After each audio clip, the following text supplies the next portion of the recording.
పరలోకపు తండ్రి, అదృశ్యుడ, ఆత్మస్వరూపి, అనంత జ్ఞానివైన దేవ, మీ మహాపరాక్రమాన్ని బట్టి, మీ బాహుబలాన్ని బట్టి, మీ శక్తి సామర్థ్యాలను బట్టి మీకు స్తోత్రాలు. మీ గురించి మాకు తెలిసింది చాలా కొంచెమే. మహాగర్జనలు చేయు మీ యొక్క పరాక్రమం ఎంతైంది ఇంకా మాకు తెలియలేదు. నేను ఈ కొంచెము తెలిస్తేనే ఈ బ్రహ్మాండములో ఎన్నో మహత్కార్యాలు, అద్భుతాలు మేము చూడగలుగుతున్నాం. ఇంకా మీ దగ్గరకు వస్తే మేము నిజంగా ఆశ్చర్యపోక తప్పదు అని మీ వాక్యాన్ని బట్టి మాకు అర్థమవుతుంది. అంత గొప్ప దేవుడిగా ఉన్న మీరు మమ్మల్ని కరుణించి మా కొరకు మీరు తగ్గించుకొని మీ ఏకకుమారుని మా కోసం బలిగా అర్పించి మమ్మల్ని పరలోక రాజ్య వారసులుగా తీర్చారు. దీనికి గాను మా జీవితం అంతా మీ పాదాల దగ్గర సమర్పించిన మీ రుణం మేము తీర్చుకోలేము నాయన.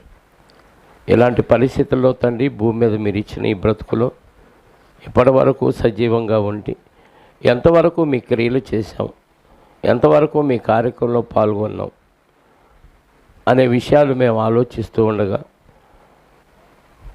కొన్ని విషయాలు ఈరోజు మాతో మీ వాక్యం ద్వారా మాట్లాడి మీ ఆత్మ సహాయంతో మాకు విశదపరచమని కోరుకుంటూ, దీనికి గాను నాలో ఉన్న పరిశుద్ధాత్మని సహాయాన్ని పూర్తిగా అర్థిస్తూ మీ పిల్లలు విని విడిచిపెట్టేవారుగా ఉండక వాక్యానుసారమైన జీవితాన్ని వారు జీవించుటకు వారి మనసులను స్థిరపరచమని మా రక్షకుడు నీ ప్రియకుమారుడైన యేసుక్రీస్తు వారి పరిశుద్ధ నామములో ప్రార్థించి అడిగి వేడుకొనుచున్నాను పరలోకపు తండ్రి, ఆమేన్.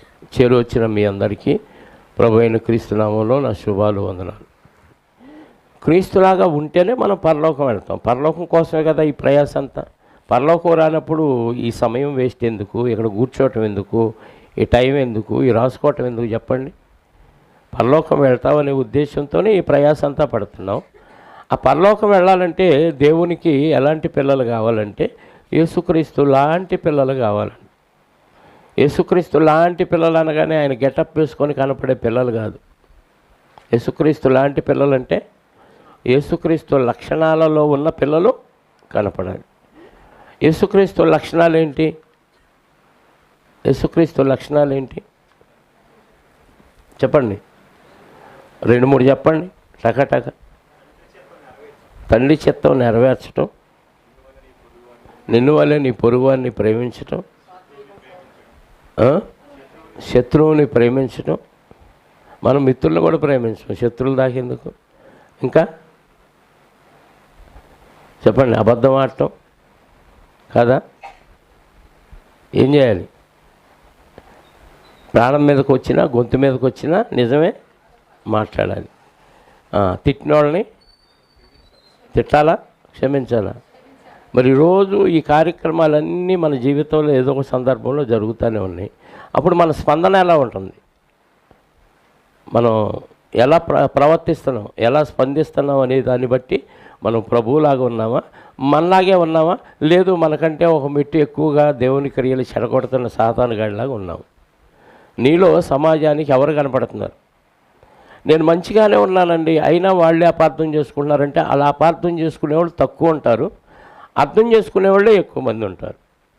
ఇలాంటి పరిస్థితుల్లో నీ చుట్టూ ఉన్న నీ రక్త సంబంధులు కానీ, నీ బంధువులు కానీ, నీ స్నేహితులు కానీ ఎవరైనా సరే నీ గురించి ఏం సాక్ష్యం చెప్పాలి అని అంటే వాళ్ళు వాక్యానుసారంగా బతికేవాళ్ళండి. అందుకే వాళ్ళని తిట్టినా తిరిగి తిట్టరు, మొహం మీద కాండించి ఉమ్మూసినా తుడిచేసుకొని వెళ్ళిపోతారు. ఇలాంటి సాక్ష్యం నీ గురించి చుట్టుపక్కల వాళ్ళు చెప్పినప్పుడే నువ్వు క్రీస్తుని పోలి నడుచుకున్నట్టు. అందుకే పౌలు గారు ధైర్యంగా ఎలా చెప్పగలుగుతున్నాడు చెప్పండి? నేను క్రీస్తుని పోలి నడుచుకున్న ప్రకారం మీరు నన్ను పోలి నడుచుకోండి అంటున్నాడు. ఎందుకు అంత ధైర్యంగా చెప్పగలుగుతున్నాడు? ఒకప్పుడు క్రీస్తుని నమ్మిన వారంటే భయంకరంగా హింసించాడు, చిత్రహింసలకు గురి చేశాడు, బంధించాడు, చెరసాలలో వేశాడు, అవసరమైతే హత్యలు కూడా చేశాడు. అంత దారుణంగా హింసాకాండను కొనసాగించిన సౌలుగా ఉన్నప్పుడు ఆయన పౌలు గారు, మరి ఈరోజు ఆ లక్షణాలన్నీ ఏమైపోయినాయి? నాకు అసలే కోపం ఎక్కువ అంటాం సహజంగా. మనిషిగా. నాకు వచ్చినన్ని బూతులు ఎవరికి రావంటాం. నేను మంచివాళ్ళకి మంచివాడిని, చెడ్డోళ్ళకి ఈ డైలాగులన్నీ ఇప్పుడు మారిపోవాలా, అలాగే ఉండాలా? నా జోలికి ఎవరైనా వచ్చిన, నేను ఎవరి జోలికి వెళ్ళను, నా జోలికి ఎవరైనా వస్తే ఊరుకోను. ఈ డైలాగులన్నీ బాప్తిసానికి ముందు. ఇప్పుడు నేను ఎవరి జోలికి వెళ్ళను, ఎవరైనా నా జోలికి వచ్చినా నేను ఊరుకుంటాను. నేను మంచివాళ్ళకే మంచివాడిని కాదు, చెడ్డోళ్ళకి కూడా నేను మంచివాడిని. నన్ను తిట్టిన వాళ్ళని, హింసించిన వాళ్ళని కూడా నేను క్షమిస్తాను. ఈ లక్షణాలు మన జీవితంలో సహజంగా మాటలైతే చెప్తాం, నేను క్షమిస్తానండి అని చిన్న చిన్న విషయాల్లో క్షమిస్తాం. కానీ కొన్ని ముఖ్యమైన పరిస్థితులు వచ్చినప్పుడు ఆటోమేటిక్గా మనం క్షమించలేం. తర్వాత నేనేంటి ఇలా చేశానని బాధపడిపోతూ ఉంటాం. ఏదో కాస్త కూస్తో పరిశుద్ధాత్మ ఉన్న వాళ్ళ గురించి నేను మాట్లాడుతున్నా. అది కూడా లేనోళ్ళు నేను అంతేనండి, ఎంతవరకు ఓర్చుకుంటాం? ఓర్పుకు కూడా ఒక హద్దు ఉంది. ఎవడు పెట్టాడు హద్దు? ప్రభు ఏమన్నా హద్దు పెట్టాడా? సహనానికి ఓర్పుకి హద్దు ఉందా లేదా? చెప్పాలి. హద్దు ఉందా? లేదు. భర్త తిట్టినా, భార్య తిట్టినా, భార్య భర్తలు గొడవలు పడినా, అత్తమామలు గొడవలు పడినా, ఇరుగు పొరుగు వాళ్ళు గొడవలు పడినా, క్రైస్తవుడిగా మనం ఎలా ఉండాలంటే క్రీస్తులాగా ఉండాలి. క్రీస్తు ఏం చేశాడు చెప్పండి? అన్నీ సహించాడు, అన్నీ ఓర్చుకున్నాడు. దూషించే వారిని తిరిగి దూషించలేదు. పేతురు గారి పత్రికలో చెప్తాడు కదా క్రీస్తు గురించి. మొదటి పత్రిక 2వ అధ్యాయము 19వ వచనం అనుకుంటా, ఒకసారి చూడండి.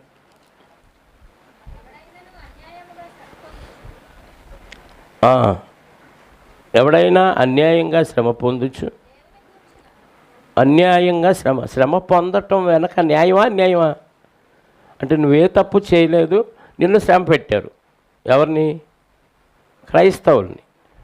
అన్యాయంగా శ్రమ పొందుతున్నావు అంటే నువ్వు శ్రమ పొందటమే అన్యాయం అంటున్నాడు. దేవుడే అన్యాయం అంటున్నాడు. అన్యాయంగా శ్రమ వచ్చినప్పుడు మనం ఏం చేస్తాం? న్యాయం కోసం పోరాడతాం, అంతేనా? చట్టం ఒక లూజ్ ఇచ్చింది మనకి, నువ్వు నీ హక్కుని సాధించుకో. ఇప్పుడు దేవుడు చెప్పింది అన్యాయం సహిస్తావా? చట్టం ఇచ్చిన అధికారాన్ని బట్టి అన్యాయానికి ఎదురు తిరిగి పోరాడతావా? చెప్పండి. ఈ రెండింటి మధ్య ఏం చేయాలి క్రైస్తవులు? లోకపరంగా చూసినా, చట్టపరంగా చూసినా నీకు అన్యాయమే జరిగింది. ఓకేనా? అన్యాయమా న్యాయమా? అన్యాయం. నువ్వు చెయ్యని తప్పు నీ మీద మోపారు, నువ్వు అనని మాట అన్నట్టుగా కల్పించారు. ఇది అన్యాయమే. లోకరీతిగా అన్యాయమే, చట్టరీతిగా అన్యాయమే, దేవుడి పక్షంగా కూడా అన్యాయమే. కానీ అక్కడ మన స్పందన ఎలా ఉండాలంట? నీవు అన్యాయముగా శ్రమ పొందుచు. అక్కడ ఏ మనస్సాక్షి కావాలి మనకి? అంటే మనుషుల మనస్సాక్షి పనికిరాదా? మనుషుల మనస్సాక్షి అయితే ఏమంటుంది? తిరగబడు, తెగబడు, నిలబడు, కలబడు, ఏసయ్య అంటది. అవసరమైతే పోలీస్ స్టేషన్కి వెళ్ళి కేసు పెట్టు, తేల్చుకో. నీకు అన్యాయం జరిగింది, న్యాయం కోసం నువ్వు పోరాడుతున్నావు, తప్పేంటి? లోకరీతిగా చట్టంలో ఉంది కాబట్టి, చట్టరీత్యా పోరాడుతున్నావు కాబట్టి తప్పే లేదు, నువ్వు నీ మంచే చేస్తున్నావు అనిపిస్తుంది. కానీ వాక్యానుసారంగా దేవుని గురించిన మనస్సాక్షిని బట్టి ఆలోచిస్తే చెప్పండి, అది న్యాయమా అన్యాయమా? అది అన్యాయం మనం చేస్తున్నాం. అవతలోడు అన్యాయమే చేస్తాడు, ద్రోహమే చేస్తాడు, నువ్వు అనని మాటలు అన్నట్టుగా కల్పిస్తాడు, నీ మీద చెడ్డ కార్యక్రమాలన్నీ మోపుతారు, నువ్వు చేయలా. అది దేవుడికి నీకే తెలుసు. అప్పుడు ఎలాంటి మనస్సాక్షి కలిగి ఉండాలంట? దేవుని గురించిన మనస్సాక్షి కలిగి, అంటే లోపలే దుఃఖపడిపోయి బయటికి కనపడకూడదా? దుఃఖం కూడా కనపడకూడదు. దుఃఖాన్ని సహిస్తే హితము, దేవుడికి నచ్చిద్ది, మంచిది అంటున్నాడు. లోకదృష్ట్యా అది చాలా చెడ్డది. నేను తప్పు చేయనప్పుడు ఎందుకు పడాలి? తప్పు చేయనప్పుడు ఎందుకు అనుభవించాలి నష్టం? తప్పు చేయనప్పుడు ఆ మాటలు ఎందుకు పడాలి అనిపించింది. నీకు అనిపించకపోయినా సాతాను గాడు గిల్లుతాడు, నీకు అనిపించేటట్టు చేస్తాడు. అప్పుడు ఏ మనస్సాక్షి కావాలి? దేవుని గురించిన మనస్సాక్షి కలిగితే, ఓహో ప్రభు అయితే ఈ లోకానికి వచ్చినప్పుడు ఆయన న్యాయంగా శిక్షించారా అన్యాయంగా శిక్షించారా? చెప్పండి. ఆయన శిక్షించడం వెనక కారణం ఏంటి చెప్పాలి? అన్యాయంగా ఆయన శిక్షించారా? న్యాయమేనా ఆయన శిక్షించటం? అన్యాయం. మరి అన్యాయంగా శిక్షించినప్పుడు ఇన్ని వ్యాధులు పోగొట్టిన ఆయన, చనిపోయిన వాళ్ళని తిరిగి లేపిన ఆయన, దయ్యాలను వెళ్ళగొట్టిన ఆయన అన్యాయాన్ని ఎదిరించలేడా? ఆయన వాగ్దాటి ముందు ఎవడైనా తట్టుకోగలడా? ఆయన రుజువు చేసుకోవాలనుకుంటే చెప్పండి. ఆయన ఎంత గొప్ప లాయర్ వచ్చినా ఈయన ముందు దేనికి పనిగడు. అంత గొప్పగా వాదించి ఆ రుజువులతో సహా దాన్ని ఆ ఆధారాలతో రుజువు చేయగలడు. మరి అన్యాయంగా నేరం మోపినప్పుడు ఆయన ఏం చేశాడు? సహించాడు. అంటే క్రీస్తులాగా మనం ఉండాలంటే మనం ఏం చేయాలి? సహించాలి. మన దైనందిన జీవితంలో రోజు ఎవరొకరితో ఏదో ఒక చిన్నదో చితకానో పని దగ్గర ఇంట్లోనో బంధువుల దగ్గర ఏదో ఒక చిన్న సమస్య వస్తూనే ఉంటుంది. వచ్చినప్పుడు మన ప్రవర్తన ఎలా ఉండాలి? ప్రభువులాగా ఉండాలా? లోకస్తులాగా ఉండాలా? ప్రభువులాగా ఉంటే అప్పుడు నీలో క్రీస్తును చూపగలిగినట్టు. చదవండి ఆ మాట. ఎవడైనాను అన్యాయముగా శ్రమ పొందుచు, అంటే అవతలవాడు అన్యాయం చేయటం వల్ల నీకేమొచ్చింది? శ్రమ వచ్చింది. శ్రమ వచ్చినప్పుడు సహజంగా కోపం వచ్చింది. అసలు నేనేం తప్పు చేయనప్పుడు నాకు ఈ కష్టం ఎందుకు రావాలి, నాకు ఈ శ్రమ ఎందుకు రావాలి? వాళ్ళ వలన వచ్చింది కాబట్టి దాన్ని ఎదుర్కోవాలి నేను అనిపించింది. సహజం ఇది లోకంలో. శ్రమ పడినప్పుడు దాన్ని దేవుని గురించిన మనస్సాక్షి కలిగిన వారై దుఃఖము సహించిన ఎడలాది హితమగును. తప్పు చేసినప్పుడు వాళ్ళు తిట్టారు కొట్టారు అంటే పెద్ద ప్రాబ్లం లేదు. తప్పు చేసావు కాబట్టి కొట్టారు. తప్పుదెమ్మలకు 5 దెబ్బలు తిన్నప్పుడు మీరు సహించిన ఎడల ఏమి ఫలము? మీకేమి ఘనము? అవతలోడికి నువ్వేం చేసావు? మేలు చేసి ఆడు నిన్ను బాధ పెట్టాడు. నువ్వు మేలు చేస్తే అవతలోళ్ళు నిన్ను బాధ పెట్టారు. అప్పుడు దుఃఖము సహించిన ఎడల అది దేవునికి హితమగును. అంటే మేలు చేసిన వాడికి తిరిగి మేలు పొందుకోవాలని ఆశ ఉండటం సహజం లోకంలో. మనం ఎవరికన్నా భోజనం పెడితే వాళ్ళు ఎప్పుడు నన్ను భోజనానికి పిలుస్తారని ఆశపడటం సహజం. మనం ఎవరికైనా గిఫ్ట్ ఇస్తే వాళ్ళు నాకు ఎప్పుడు గిఫ్ట్ ఇస్తారని ఆశపడటం సహజం. కానీ దేవుని విషయంలో అవతలోడికి మేలు చేసి అవతలోడి వల్ల మేలు జరగకపోగా కీడొచ్చిందనుకోండి, దాన్ని ఏం చేయాలి?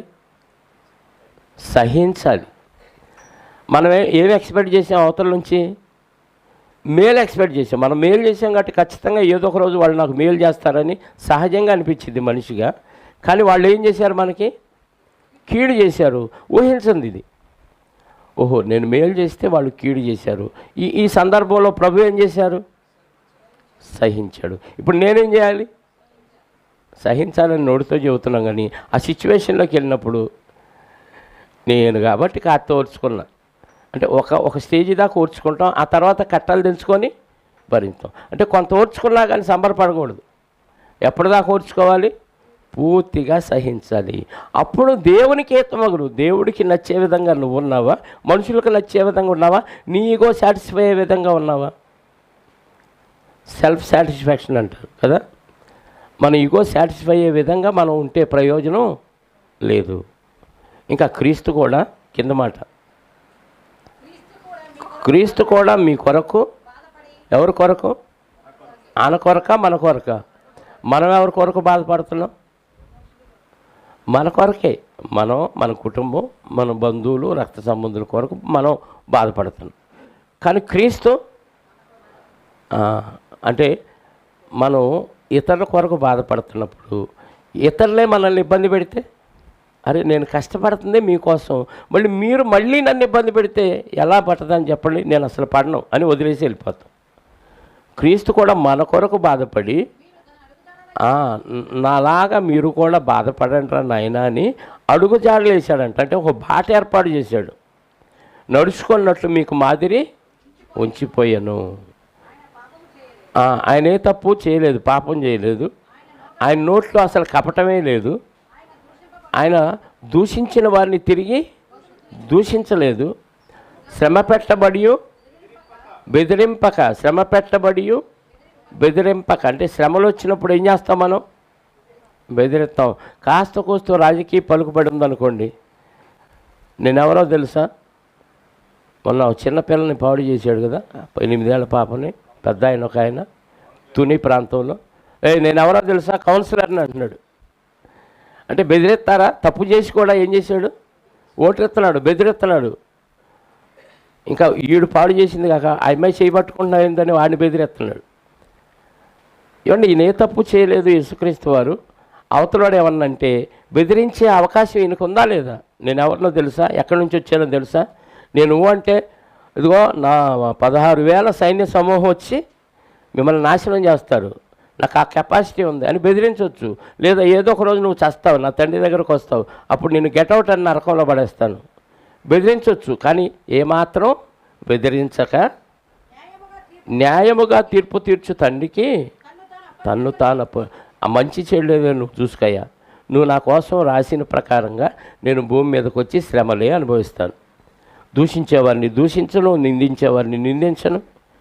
ఇలా బ్రతికి నా వెనకొచ్చే వాళ్ళందరికీ ఈ బాట ఏర్పాటు చేసి, ఒక మార్గం ఏర్పాటు చేశా.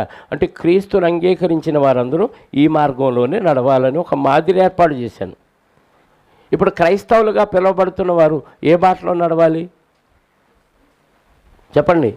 క్రీస్తు బాటలో. ఏమంటే నిజంగా మీ అనుభవంలో మీకు అర్థమైందో లేదో, అనుభవించారో లేదో నాకు తెలియదు, కానీ ఈ మార్గంలో మనం అనుభవిస్తే మనకి ద్రోహం చేయాలనుకున్నవాడు, మనకు నష్టం చేయాలనుకున్నవాడు, మన మీద నింద మోపిన వారు ఒకానొక రోజు సిగ్గుపడే రోజు నీ కళ్ళతో నువ్వు చూస్తావు.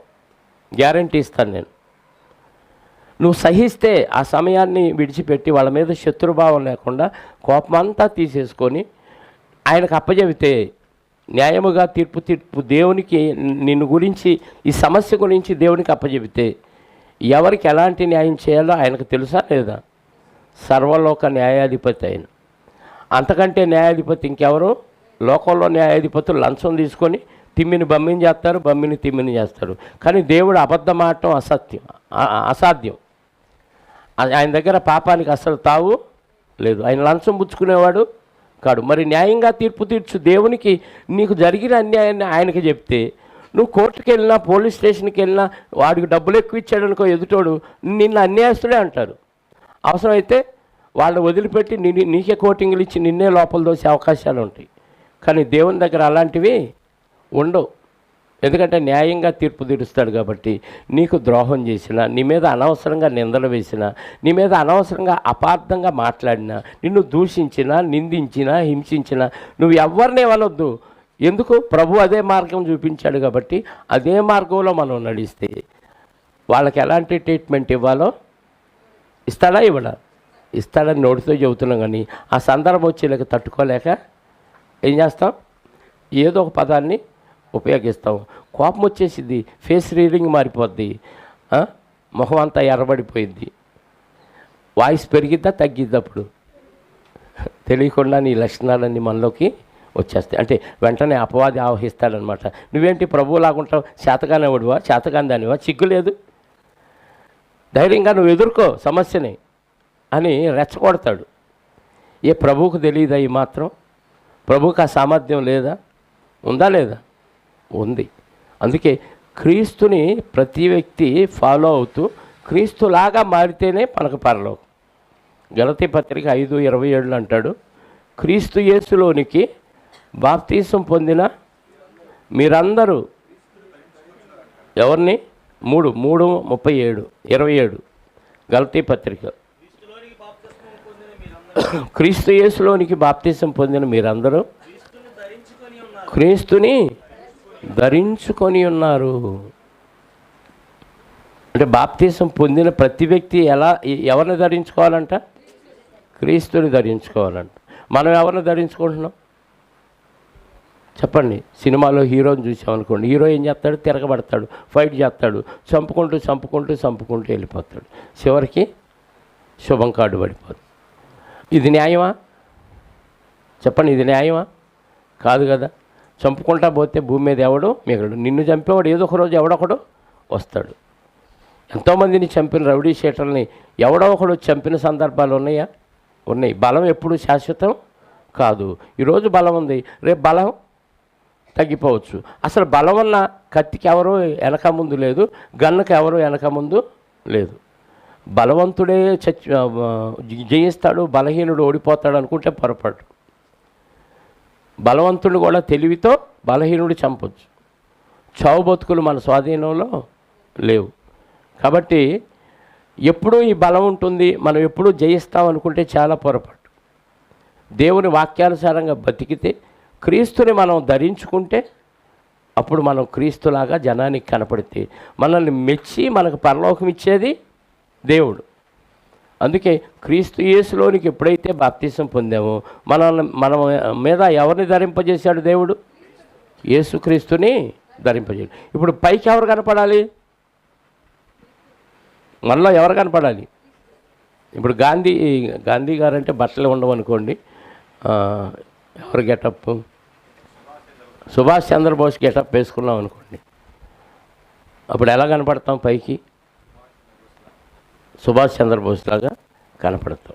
ఒక రాజులాగా గెటప్ వేసుకున్నాం అనుకోండి, కిరీటం, వస్త్రాలు, ఆ నగలు అవన్నీ పెట్టుకున్నాం అనుకోండి, ఎవరిలాగా కనపడతాం? నువ్వెవరు అయినా సరే, నీ పేరు ఏదైనా సరే, ఆ వస్త్రధారణ ధరించినప్పుడు మనం ఎవరిలాగా కనపడతాం? చెప్పండి. గెటప్ను బట్టి రాజులాగా కనపడతాం. అదే ఒక పనివాడి గెటప్ వేసుకున్నాం అనుకోండి, చెప్పండి ఎలా కనపడతాం? పనివాడిలాగా కనపడతాం. ఇప్పుడు మనం ఎవరు గెటప్ వేసుకోమంటున్నాడు? క్రీస్తు వారి గెటప్.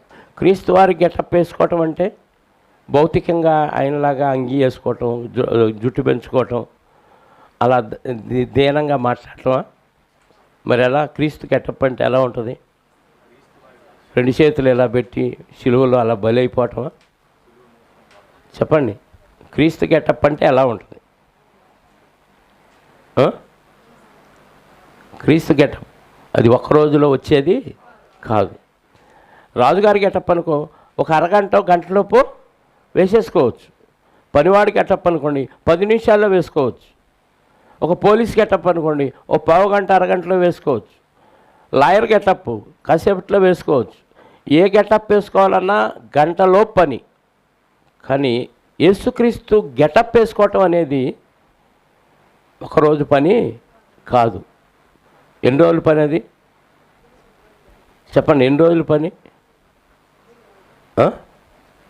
నువ్వు బతికున్నంతకాలం అదే గెటప్ వేసుకుంటూనే కనపడాలి, ఆ గెటప్లోనే ఉండాలి.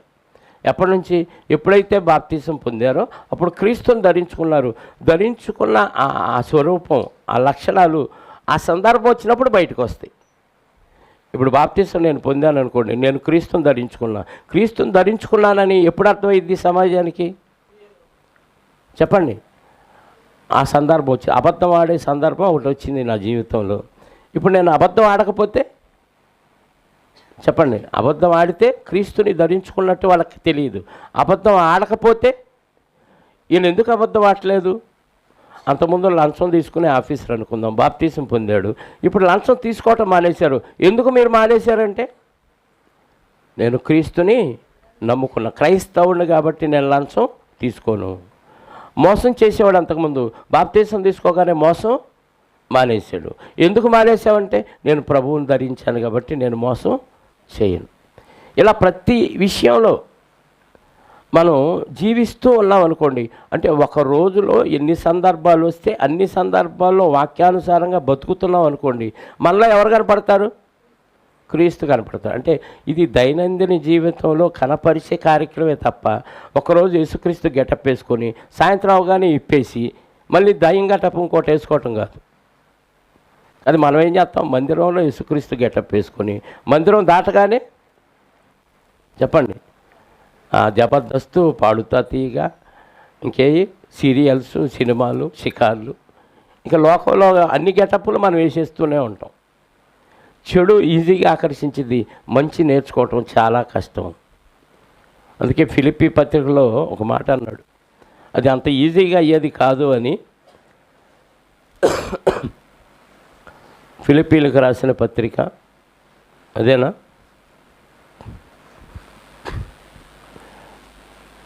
దానికి ముందు ఎఫ్ఎస్సి పత్రిక చూద్దాం. 4వ అధ్యాయము 14వ వచనం నుండి చదువుదాం. అందువలన మనం ఇక మీదట పసిపిల్లలమై ఉండి మనుషుల మాయోపాయముల చేత వంచనతోను, ఎఫ్ఎస్సి 4:15 నుంచేనా 14 నుంచి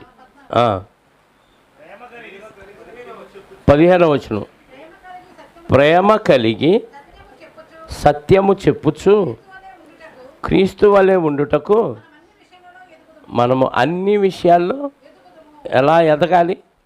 ఎదిగేది ఒకే రోజా? రోజు రోజు ఎదుగుతారా? చెప్పండి, ఎలా ఎదుగుతారు? రోజు ఎదుగుతారు. ఎలా? ప్రేమ కలిగి. ప్రేమ అంటే ఏంటో ఉదయం మాట్లాడటం జరిగింది ఉప్పలపాడు. ప్రేమ నిన్ను వల్లే నీ పొరుగు వారిని ప్రేమించడం అంటే ఏంటి? అది కలిగి సత్యము చెప్పుచు. సత్యం అంటే వాక్యం, నీ వాక్యమే సత్యం. ఈ సత్యం చెప్పుచు, ఆ సత్యం చెప్పే విషయంలో ప్రేమ ఉండాలి ముందు. ప్రేమ కలిగి సత్యము చెప్పుచు క్రీస్తు వలె ఉండుటకు మనం అన్ని విషయాల్లోనో కొన్ని విషయాల్లోనో అన్ని విషయములలో ఎదుగుదాము అంటున్నాడు. అంటే యేసుక్రీస్తు వారిలాగా ఉండటానికి అన్ని విషయాల్లో ఎదుగుతూ ఉండాలి. అన్ని విషయాలు ఒకే రోజు రావు. మన సందర్భం, మన జీవితంలో ఒక్కొక్క రోజు ఒకటి రెండు సందర్భాలు రావచ్చు, ఒకరోజు అసలు ఏ సందర్భం రాకపోవచ్చు, ఒకరోజు భయంకరమైన పరిస్థితి మనకి ఎదురవ్వచ్చు. అలా ఎదురైనప్పుడు ఏం చేయాలి? క్రీస్తులాగా ఉండటానికి ఎదగాలి. ఎదగాలంటే అప్పటి వరకు నీ జీవితంలో సంభవించిన ఒక సంఘటన సంభవించినప్పుడు దాన్ని ఎదుర్కోవాలి. ఎలా? ప్రభు ఎలా ఎదుర్కొన్నాడో అలాగా. అప్పుడు క్రీస్తు రూపం నీ అందు ఏర్పడిందా లేదా ప్రజలకు అర్థమైంది. అర్థమైందా? ఇప్పుడు గలతీ పత్రిక 4వ అధ్యాయం 19వ వచనం, ఇది ఒక్క రోజులో అయ్యే పని కాదు అని చెప్పాను కదా. ఒక్క రోజులో అయ్యే పని కాదు. నా పిల్లలారా, పౌలు గారు చెప్తున్నాడండి, క్రీస్తు స్వరూపము మీ యందు ఏర్పడు వరకు మీ విషయమై మరలా నాకు ప్రసవ వేదన కలుగుతుంది. పౌలు గారు వాక్యంతో కన్నాడు. వాక్యం చెప్పి వాళ్ళని మార్చాడు. మార్చిన వాళ్ళు ఏమవుతున్నారంట? తప్పిపోతున్నారు. తప్పిపోయే వాళ్ళలో ఏం కనపడాలని కోరుకుంటున్నాడు? క్రీస్తు స్వరూపము మీ యందు ఏర్పడే వరకు మీ విషయం. అంటే వాక్యం చెప్పడానికి ఆల్రెడీ ఒకసారి ప్రసవ వేదన అనుభవించాడు. వాక్యం చెప్పి ఒక వ్యక్తిని క్రీస్తులోనికి తేవటానికి కడుపుతో ఉన్న ఆవిడ కనేటప్పుడు పడే బాధ ఎలా ఉంటుందో అంత బాధ అనుభవించాలి.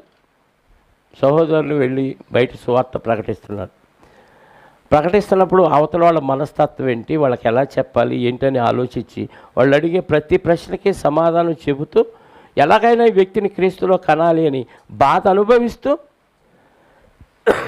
సువార్తను ప్రకటిస్తున్నారు. అలా ఒకరోజు చెప్తే మారతాడా? మారడు. ఎన్నోసార్లు ప్రయత్నాలు చేస్తే అప్పుడు ఒక వ్యక్తి క్రీస్తులో జన్మించడానికి అవకాశం ఉంటుంది. దాన్ని ప్రసవ వేదన అంటున్నాడు పౌలు గారు. మారిన వ్యక్తి మళ్ళీ లోకంలో కలిసిపోయి ఎవడో సహవాసాన్ని బట్టి, లోకంలో ఆయనకి ఎదురైన పరిస్థితిని బట్టి మళ్ళీ తప్పిపోయే ప్రమాదం ఉందంటే ఖచ్చితంగా తప్పిపోయే ప్రమాదం ఉంది. ఆ తప్పిపోయే వ్యక్తుల్ని మళ్ళీ దారిలోకి తీసుకురావాలంటే ప్రసవ వేదన. మరలా ఒకసారి బిడ్డను కనేటప్పుడు ఒక బిడ్డ కోసం ఒకసారి తల్లి ప్రసవ వేదన పడిద్ది. ఒకే బిడ్డ కోసం 2-3 సార్లు పడిద్దా? ఏ తల్లి అయినా పడిద్ది. ఎప్పుడో తెలుసా? ఆ పుట్టిన బిడ్డ తప్పిపోయినప్పుడు, ఆ బిడ్డ నలుగురిలో నవ్వుల పాలైనప్పుడు, ఆ బిడ్డ కుటుంబానికి తల్లికి అవమానం తెచ్చినప్పుడు అప్పుడు ఆ తల్లి మరలా ప్రసవ వేదన పడింది. కన్నప్పుడు పడ్డ నొప్పుల కంటే ఈ నొప్పులు ఎక్కువైపోతాయి, తీవ్రమైపోతాయి. ఎందుకంటే అది శరీరానికి సంబంధించిన నొప్పులు, ఇది మనసుకు సంబంధించిన నొప్పులు. అవి మానిపోతాయి, ఆ కుట్లు మానిపోతాయి, ఆ నొప్పులు మానిపోతాయి, ఆపరేషన్ అంతా క్లియర్ అయిపోద్ది. కానీ మనసుకు పడిన ఈ గాయాలు నొప్పులు పోతాయా? చచ్చినంతకాలం అవి అలాగే ఉండిపోతాయి. దీన్ని ప్రసవ వేదన కంటే మించిన వేదన. ఇప్పుడు క్రీస్తులోనికి ఒక వచ్చిన వ్యక్తి క్రీస్తులాగా బ్రతుకుతూ సడన్గా మారిపోయాడు అనుకోండి, ఎలా ఉంటుంది ఆ వ్యక్తులకి, కన్న వ్యక్తులకి? చెప్పండి, ఎలా ఉంటుంది? మనకేం అనిపించదు ఎవడొచ్చినా ఎవరు రాపోయినా. ఆ సంఘానికి ఎవరు వచ్చారో ఎవరు రావట్లేదో కూడా మనం పట్టించుకోం. నాకేదో అలా చూసినప్పుడు ఎవరో కనపడకపోతే గుర్తుపెట్టుకుంటా కాస్త కోస్తూ. ఇది ఎవరు చేయాలంటే సంఘస్థులు చేయాలి. అంటే ఎవరు ఎలా ఉంటున్నారు, ఎవరు ఎలా బతుకుతున్నారు అనేది ప్రతి ఒక్కరిని మనం గమనిస్తూ ఉండాలి. ఎవరైనా తప్పిపోతే అతను ప్రభువులాగా ప్రవర్తించకుండా తప్పిపోయాడు కాబట్టి వాళ్ళని ఏం చేయాలి? దారిలోకి తీసుకురావాలంటే ఆషామాషిగా వస్తారా? రారు. మనం ప్రసవ వేదన అనుభవించి వాళ్ళని దారిలోకి తీసుకురారు. అంటే ఒక వ్యక్తిని క్రీస్తు స్వరూపంలోనికి మార్చాలంటే అంత ఈజీగా అయ్యే పని కాదు. ప్రసవ వేదనను మరలా నాకు క్రీస్తు స్వరూపం మీ యందు ఏర్పడే వరకు మరలా నా పిల్లలారా క్రీస్తు స్వరూపం మీ యందు ఏర్పడే వరకు మీ విషయమై మరలా నాకు ప్రసవ వేదన కలుగుచున్నది. అంటే యేసుక్రీస్తులాగా మారటం అనేది ఆషామాషి పని కాదు, ఒక్క రోజులో అయ్యే పని కాదు. నిదానంగా రోజుకోటి నీ జీవితంలో నిన్ను వెంటాడుతున్న పరిస్థితుల్లో నుంచి నువ్వు తప్పించుకొని ఆ సందర్భంలో ప్రభు ఏం చేశాడు, వాక్యం నాకేం చెప్పింది అని ఆలోచించుకొని వాక్యం 1కి 10 సార్లు చదువుకుంటే ఆ విషయాలు గుర్తొస్తాయి. లేదా 1కి 10 సార్లు వాక్యాలు వింటంటే ఆ విషయాలు గుర్తొస్తాయి. గుర్తొచ్చినప్పుడు వాటిని అనుసరిస్తే అప్పుడు మనం ప్రభువులాగా ఉండటానికి అవకాశం ఉంది. అది సంఘానికి రావటమే అంతంత మాత్రం, వింటమే అంతంత మాత్రం అంతే. నువ్వు ప్రభువులాగా బతకలేవు. ఎలా బతుకుతావు తెలుసా? ప్రభువు పేరు ధరించుకొని ప్రభువులాగా ఉన్నావని భ్రమలో ఉండి సాతాన్లాగా బ్రతికేస్తావు, లోకస్తుల్లాగా బ్రతుకుతావు. అలా బ్రతకడం వల్ల మన జీవితం మరణం తర్వాత ఎక్కడికి వెళ్తుంది? నరకానికి వెళ్తుంది. అంటే యేసుక్రీస్తులాగా బ్రతకాలంటే లోకములో నిన్ను నువ్వు జయించుకోవాలి. లోకములో బ్రతుకుతున్నంతకాలం బాప్తీసం పొందిన దగ్గర నుంచి ప్రతి ఒక్కరూ మనల్ని మనం జయించుకుంటూ ఉండాలి. ఎందుకంటే చుట్టూ అపవాది ఎన్నో బాణాలు వేస్తూ ఉంటాడు మనకి. ఏ బాణాలు వేస్తాడు? అగ్ని బాణాలు కాదు, ధనం అనే బాణం వేస్తాడు. అది గుచ్చుకుంటే ఇంకా విలవెల్లాడిపోవటం, ఎవడబో ఇక పనికిరాడు. స్త్రీ అనే వ్యామోహం కలిగే బాణం వేస్తాడు. బంధువులనే వ్యామోహం కలిగే బాణం వేస్తాడు. రక్త సంబంధులు, భర్త అనే బాణం, భార్య అనే బాణం, పిల్లలనే బాణం, ఇలా రకరకాల బాణాలు వేస్తాడు. లేదు ఇవన్నీ కాదంటే ఫోన్ అనే మహా వజ్రాయుధం ఉంది. అది కానీ చేశాడంటే గిలగిల్లాడిపోవటమే తప్ప లేచేవాడు ఎవడలేడు. ఇవి అక్కడ చూసి ఆపేద్దాం అనుకుంటాం, తెలియకుండానే అలా వెళ్ళిపోతానే ఉంటాయి. సమయం పోయిద్ది, గుళ్ళు బీగుతూ ఉంటాయి, ఎలాంటి ప్రయోజనం ఉండదు. ఎన్ని బాణాలు వాడు వేస్తున్నప్పుడు వీటన్నిటి నుంచి మనం ఏం చేసుకోవాలి? మనల్ని మనం ఒక పక్క కాపాడుకుంటూ రెండో పక్క ప్రభువులాగా ప్రవర్తించాలి. అంటే మనం ఏం చేయాలంటే వాటన్నిటినీ జయించాలి. అందుకే ప్రకటన గ్రంథం 2వ అధ్యాయం, ప్రకటన గ్రంథం 2వ అధ్యాయం 7వ వచనం చదవండి ఒకసారి.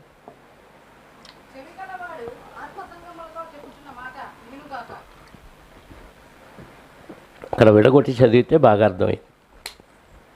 చెవి గలవాడు ఆత్మ సంగములతో చెప్పుచున్న మాట ఎవరు చెప్తున్నారు? చెవి గలవాడు చెబుతున్నాడా? ఆత్మ చెప్తున్నాడు. ఎవరితో చెప్తున్నాడు? సంఘంతో చెబుతున్నాడు. ఏమని చెప్తున్నాడు? ఏమని చెప్తున్నాడంటే జయించువానికి దేవుని పరదేశిలో ఉన్న జీవవృక్ష ఫలములను, అంటే జయిస్తే ఏమిస్తాడంట? పరదేశి దాకా వెళతాం, అక్కడి నుంచి పరలోకమే. ఏం జయించాలి చెప్పండి? ఏం జయించాలి? ఇదే సందర్భం వచ్చింది, అవతలోడు అవమానపరిచాడు. అక్కడ మనం జయించడం అంటే తిరిగి వాడి మీద ఫైట్ చేసి మనమే నెగ్గటమా? జయించటం అంటే ఆడు అవమానపడినా, నిందేసినా, అపార్థంగా మనం ఇన్సల్ట్ చేసినా వాటన్నిటిని ఓర్చుకొని సహిస్తే జయించడం. ఎదుటి శత్రువు వచ్చినప్పుడు తిరిగి యుద్ధం చేస్తే జయించడం ఇక్కడ లోకంలో. కానీ వాక్యానుసారంగా అయితే క్రీస్తు యుద్ధం ఎలా ఉంటుందంటే అవతలోడు ఎంత హాహు అని కన్నలు తిరిగిన ఫైటర్ వచ్చి ఎన్ని పల్టీలు వేసినా, ఎన్నిసార్లు కత్తులు తిప్పినా మనం ఇలా సైలెంట్గా ఉంటే అదే జయించడం. ఎక్కడ ఉంది? దేవునికి లోబడుడి, అపవాదిని ఎదురించుడి. అంటే దేవునికి లోబడటం అంటే నువ్వు వాక్యానుసారంగా బతుకుతుంటే అపవాదిని ఎదిరించినట్టే. అప్పుడు వాడు మీ యొద్ద నుండి పారిపోవును. అంటే దేవునికి లోబడటం అంటే నువ్వు వాక్యానుసారంగా బతకటమే. ప్రభు ఎలా బతికాడో అలా బతికితే నువ్వేం చేయక్కర్లా, తిరిగి ఫైట్ చేయక్కర్లా, నువ్వు ఫైట్ ఏం చేయక్కర్లా. వాక్యానుసారంగా నువ్వు బతుకుతున్నావు. ఆడు తిట్టాడు, నువ్వు తిట్లా, అంతే. తిడితే ఓడిపోయినట్టు, తిట్టకపోతే జయించినట్టు. విచిత్రంగా ఉంది కదా. లోకంలో ఆడు 10 డైలాగులు అంటే మనం 20 అన్నాం అనుకోండి జయించినట్టు. ఆడు 4 దెబ్బలు కొడితే మనం 6 దెబ్బలు కొట్టామనుకోండి జయించినట్టు. ఆడు మనం మోసం చేసాడు అనుకో, తిరిగి మనం మోసం చేస్తే మనం జయించాం. ఇది లోకం తీరు. కానీ ప్రభువులో ఆడు నిందేసినా, దూషించినా, హింసించినా, అవమానపరిచినా, ఏది చేసినా సైలెంట్గా ఉండి, తండ్రి ఈ సంగతి ఏదో చూసుకో అన్నాం అనుకోండి, అదేం చేసినట్టు? అంటే సైలెంట్గా ఉంటే, వాక్యానుసారంగా బతికితే జయించినట్టే. కనపడిందా రెఫరెన్స్? యాకోబు పత్రిక 4వ అధ్యాయము 7వ వచనం. కాబట్టి దేవునికి లోబడండి, లోబడి ఉండుడి, అపవాదిని ఎదిరించుడి, అప్పుడు వాడు మీ యొద్ద నుండి. అంటే అపవాది మన దగ్గర నుంచి పారిపోవాలంటే యేసు రక్తం చేయం, శిలువ రక్తం చేయమంటే పోతాడా? తల కింద బైబిల్ పెట్టుకుంటే పోతాడా? శిలువ గుర్తు ఎలా చూపిస్తే పోతాడా? మరి ఎలా పోతాడు? కొబ్బరి నూనెతో నుదుటి మీద శిలువ వేసుకుంటే పోతాడా? ఇవన్నీ మనుషులు ఏర్పాటు చేసిన పద్ధతులు. దేవునికి లోబడితే అపవాదిని ఎదిరించినట్టే. అప్పుడు ఆ ఈడేటు నేను చెప్పిన మాట ఏంటలేదు, ఆ ప్రభువుని చెప్పినట్టే అంటున్నాడు, వేస్ట్ ఇక్కడ అని పారిపోతాడంట. అంటే అపవాదిని పారదోలటం ఈజీయా కష్టమా? నోటితో ఈజీ అంటాం, కానీ ఆ సిచ్యువేషన్ వచ్చినప్పుడు జయించటం కష్టమైపోతుంది. దేవునికి లోబడండి, అపవాదిని ఎదిరించండి, అప్పుడు వాడు మీ యొద్ద నుండి పారిపోవును. జయించు వానికి పరదేశంలో ఉన్న జీవవృక్ష ఫలములను భుజింపనిస్తాను అంటున్నాడు. అంటే అపవాదిని మనం జయించాలి. 11వ వచనం, అదే 2వ అధ్యాయం ప్రకటన గ్రంథం 11వ వచనం.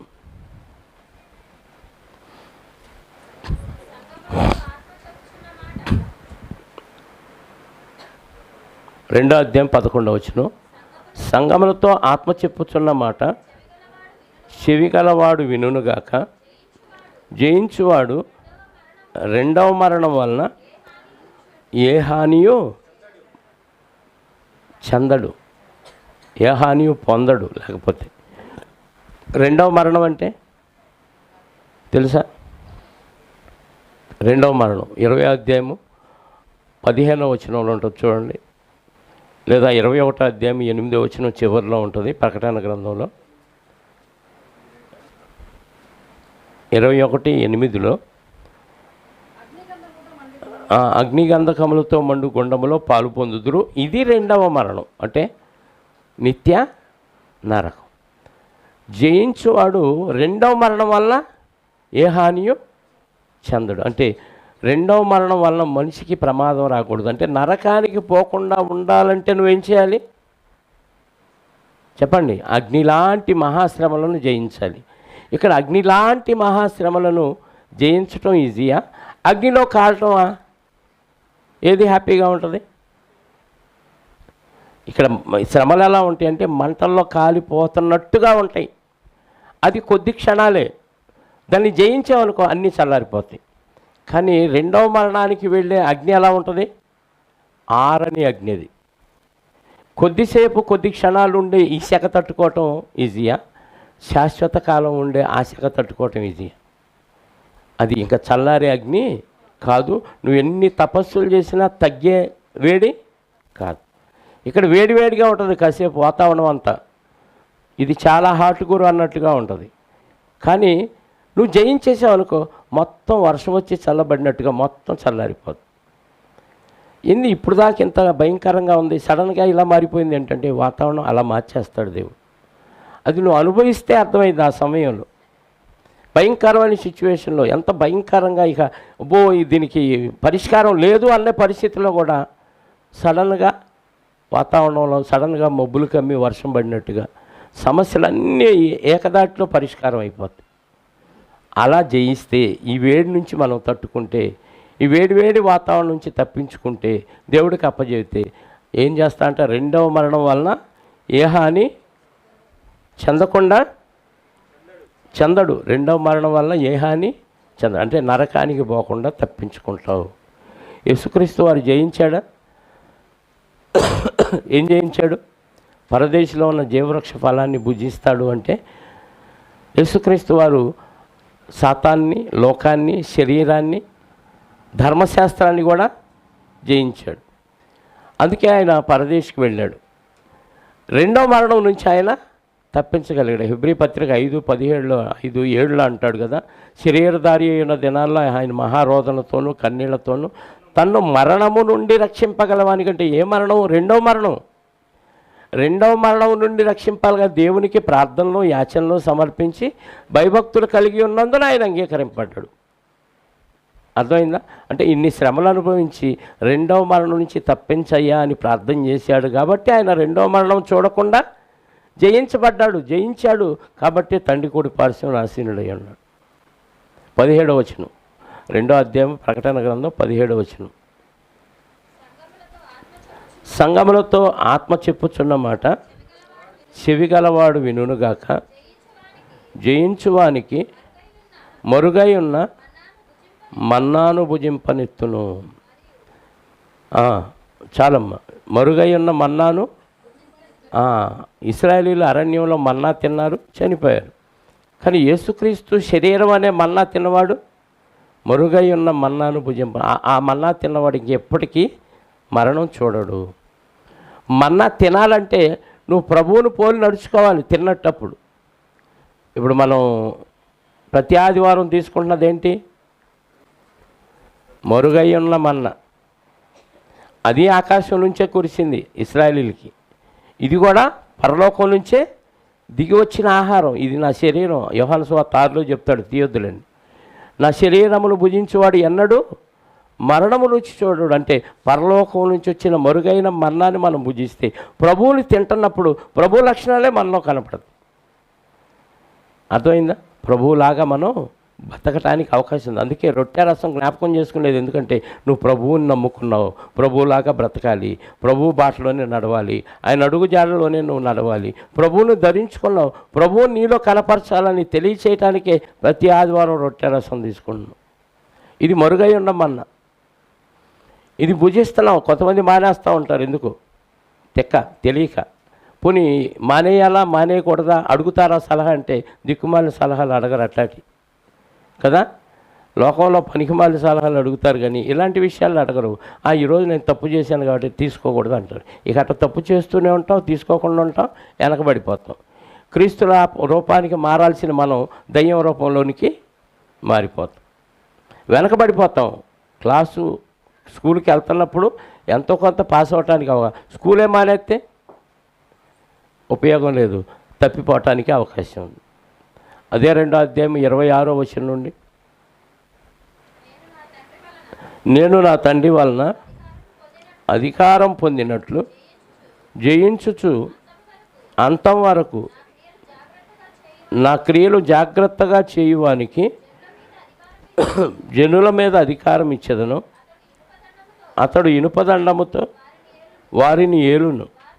వారు కుమ్మరి వాని పాత్రల వలె పగలగొట్టబడుదురు. చాలమ్మ. మరియు అతనికి వేకు చుక్కను ఇచ్చేదను. సంగములతో ఆత్మ చెప్పుచున్నమాట చెవిగలవాడు వినుగాక. ఏమంటున్నాడు ఇక్కడ? అంతం వరకు నా క్రియలు. తండ్రి క్రీస్తుకు అధికారం ఇస్తే క్రీస్తు మనకు అధికారం ఇచ్చాడు. ఇచ్చిన అధికారాన్ని బట్టి మనం జయిస్తూ చివరి వరకు దీన్ని కాపాడుకుంటే జనులను పరిపాలించే అధికారం ఇస్తాడు. జనులను పరిపాలించే అధికారం అనగానే రాజకీయ నాయకుడు అయిపోతాడు అనుకోకండి, మళ్ళీ అదొక ఆశ పెట్టుకోకండి. జనులను పరిపాలించటం అంటే వాక్యానుసారంగా వాళ్ళని నడిపించటమే జనులను పరిపాలించడం. అంటే 10 మందికి వాక్యం చెప్పి 10 మందిని నడిపించే శక్తి సామర్థ్యాలు దేవుడు నీకు ఇస్తాడు. ఎప్పుడు? తండ్రి ఇచ్చిన అధికారాన్ని యేసుక్రీస్తు ఎలా ఉపయోగించుకున్నాడో నువ్వు కూడా అలా ఉపయోగించుకొని అంతవరకు కాపాడుకుంటే అవకాశం ఇస్తాడు. అర్థమైందా? 3వ అధ్యాయం అదే ప్రకటన గ్రంథం 3వ అధ్యాయం 5వ వచనం, జయించువాడు అలాగున తెల్లని వస్త్రములు ధరించుకొనును, జీవగ్రంథములో నుంచి అతని పేరు ఎంత మాత్రము. నువ్వు లోకాన్ని, శరీరాన్ని, శాతాన్ని వీటన్నిటినీ జయిస్తే జీవగ్రంథంలో నువ్వు బాప్తీసం పొందినప్పుడు నీ పేరు రాసుకున్నాడు, దాన్ని తుడిచేయడంట. ఆ పేరు ఉంటేనే నువ్వు పరలోకి వెళ్తావు, అందులో పేరు లేకపోతే నరకానికి పంపిస్తాడు. ఎవరి పేరైనను జీవగ్రంథమందు రాయబడినట్టు కనబడని ఎళ్ళ 20వ అధ్యాయంలో ఉంటుంది 14వ వచనం ప్రకటన గ్రంథం. ఎవరి పేరైనను జీవగ్రంథంలో వాడి పేరు రాయబడినట్టు కనబడని ఎళ్ళ వాడు నరకం అగ్నిగంధకములుగా గుండంలో పడవేయబడతాడు అని. అంటే జీవగ్రంథంలో పేరు తుడిచేస్తే దేవుడు మనం నరకానికి వెళ్ళిపోతాం. అంటే జీవగ్రంథంలో పేరు ఎప్పుడు రాసుకుంటారు? బాప్తీసం పొందినప్పుడు. తుడిచేసే ప్రమాదం ఉందా? తప్పు జరిగిపోతుంటే తీసేస్తాడు, వేస్ట్లే అని. రిజిస్టర్లో పేరు లేనప్పుడు, ఎలక్షన్ ఓటర్ లిస్టులో నీ పేరు లేకపోతే నీకు ఓటు లేదు, ఆధార్లో పేరు లేకపోతే, అసలు ఆధారే లేకపోతే నీకు ఆధారమే లేదు. మరి జీవగ్రంథంలో పేరు లేకపోతే ఏమైంది? పరలోకం లేదు. 3వ అధ్యాయము 12వ వచనం. జయించువానిని నా దేవుని ఆలయంలో ఒక స్తంభముగా చేసేదను, అందులో నుండి వాడు ఇక మీదట ఎన్నడూ వెలుపలికి పోడు. ఇన్ని రకాలుగా మనం జయిస్తే ఎక్కడ ఉంచాలంటే దేవుని ఆలయంలో ఒక స్తంభంగా చేస్తాడు. ఆత్మ సంబంధమైన ఒక మందిరం కడుతున్నాడు దేవుడు. ఇప్పుడు 2000 సంవత్సరాల నుంచి ఆ మందిర నిర్మాణం జరుగుతూనే ఉంది. అందులో నువ్వు ఒక పార్ట్ అయిపోతావు. ఎప్పుడు జయించినప్పుడో ఓడిపోయినప్పుడో. అలా జయించాలంటే ఎంత సాధకం కావాలి, ఎంత ప్రాక్టీస్ కావాలి, ఎన్ని విషయాల్లో మనం తగ్గించుకొని, క్రీస్తునే ఇలా చేశారు, ఆఫ్టర్ ఆల్ నేను ఎంత అని తగ్గించుకుంటేనే ఇవన్నీ మనం సాధించగలం. అప్పుడు ప్రభువులాగా లోకానికి కనపరుచుకోగలం. అంటే నీ జీవితంలో నిన్ను చూస్తే ప్రభువు లక్షణాలు ప్రజలకు కనపడితే నీలో ప్రభువును చూపించగలిగినట్టు. ప్రభు లక్షణాలు నీలో కనపడకపోతే లోకస్తుల లక్షణాలు, వ్యాపారస్తుల లక్షణాలు, లేదు సినిమా యాక్టర్ల లక్షణాలు, లేదు క్రికెట్ ప్లేయర్ల లక్షణాలు, పోకిరి వాళ్ళ లక్షణాలు ఈ కనపడినాయి అనుకోండి, మనల్ని ప్రభువులాగా ఎవరు చూడరు. నువ్వు క్రైస్తవురాలు అని ఎవరో నమ్మరు. ఇది నమ్మనప్పుడు దేవుడు ఎలా నమ్ముతాడు చెప్పండి? కొంతమంది తిక్కల సమాధానం చెబుతారు. నా విశ్వాసం నాకు ప్రభువుకు తెలుసులేండి, మీకు తెలియపోయినా నష్టం లేదంటారు. తప్పించుకునే డైలాగ్. మీ సత్క్రియలను చూసి పరలోకమందున్న దేవుణ్ణి మహింపరచాలి. అంటే నువ్వు చేసే పనులను చూసి దేవుడికి మహిమ రావాలంటే కనపడాలా? క్రియలో కనపడాలి. కనపడాల్సిన సందర్భంలో కనపరచకుండా నా విశ్వాసం నాది, నా విశ్వాసం నాకు దేవుడికి తెలుసులని కప్పిపుచ్చే డైలాగులు చెప్పి నువ్వు నరకానికి పంపించుకోకుండా నీలో ప్రతిరోజు క్రీస్తును చూపగలుగుతున్నావా లేదా? ఒకవేళ ఇప్పటిదాకా చూపకపోతే ఇక నుంచైనా ప్రాక్టీస్ చేసుకుంటూ రోజు అందులో టిక్కు పెట్టుకోండి. ఈరోజు అంతట్లో నేను ప్రభువులాగా బతికానా లేదా? బతకపోతే ఇంటూ పెట్టుకోండి, బతికితే టిక్కు పెట్టుకోండి. ప్రార్థన చేసుకోండి.